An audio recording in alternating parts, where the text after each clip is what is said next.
नमस्कार. परवा महाराष्ट्राच्या मुख्यमंत्र्यांचा त्रागा पाहून त्यांना काही गोष्टी सांगाव्याशा वाटतात. प्रश्न कसा आहे, तुम्ही महाराष्ट्र बदनाम होतो याची आवई उठवलीत आणि आता त्याच्यावर बोलणं क्रमप्राप्तच आहे. महाराष्ट्र बदनाम कधी होतो? विरोधकांनी सत्ताधाऱ्यांवर टीका केल्यावर महाराष्ट्र बदनाम नाही होत. विरोधक, असं मी म्हणतो, विरोधक हा आपल्या चुका दाखवत असतो आणि त्या चुकातून आपल्याला पुढचा मार्ग निवडायचा असतो. कसं आहे ना,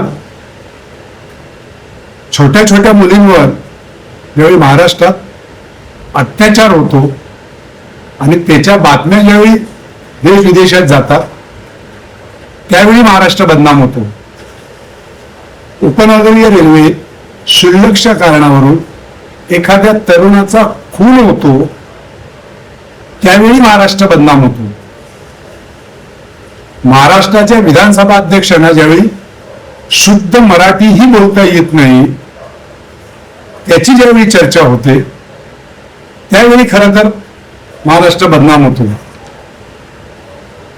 राज्याचा प्रमुख म्हणून मुख्यमंत्री ज्यावेळी विधान भवनात असंसदीय भाषा वापरतो त्यावेळी महाराष्ट्र खरं तर बदनाम होतो. विधान भवनात ज्यावेळी हमरीतुंबीची भाषा केली जाते, सत्ताधारी काय किंवा विरोधक काय, त्याची ज्यावेळी चर्चा होते त्यावेळी महाराष्ट्र बदनाम होतो.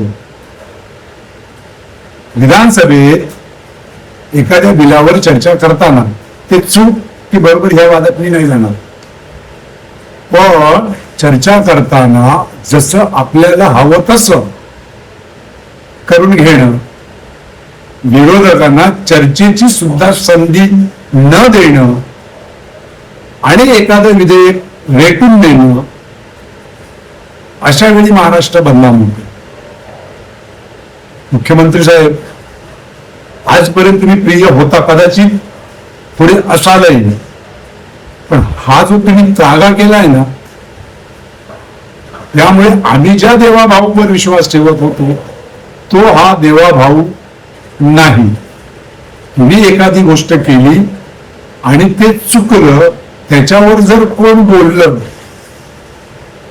तर तुम्ही जे सांगताय महाराष्ट्र बदनाम होतं, हे धादान खोटं आहे. बघा तुम्हाला पटतंय का? पण जे आहे ते आहे.